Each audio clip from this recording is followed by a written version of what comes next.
We moved to Butner to form Central Regional Hospital, and that was sort of the original sin of mental health care in the state. That we lost 300 beds in that exchange.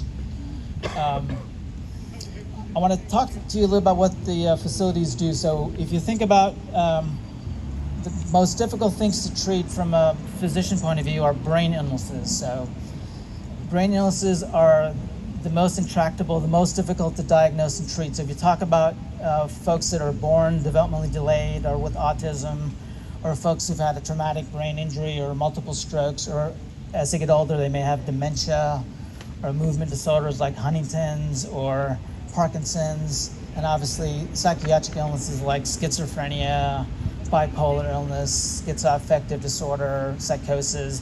All those things are things that the field of science hasn't really figured out how to treat. Healthcare should not be for profit industry, obviously, but brain illnesses themselves don't lend themselves for anyone to make a profit. And so that's why we need the state to take over. So we run 14 hospitals. We used to run 14. We lost one just 3 months ago.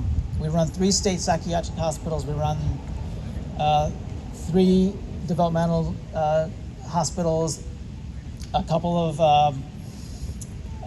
neuromedical centers, and we used to run 3 alcohol drug treatment centers. Unfortunately, the one in Butner just closed down, I think, in February. So now folks who might need help with substance abuse would have to travel at least 100 miles east or west just to get treatment. The budget proposal that the Senate put up for the state workers was 2.5% per year times 2. Inflation is running about 7 to 8%. So chronically, the state workers have been underpaid, and no one really goes into state work to make money. We do it for the love.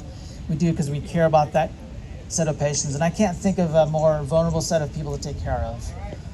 And as you know, a budget is a lot of things, but it's also a moral document. It's a document that tells you what our priorities are, and I think we can figure out from what the Senate just passed what their priorities are.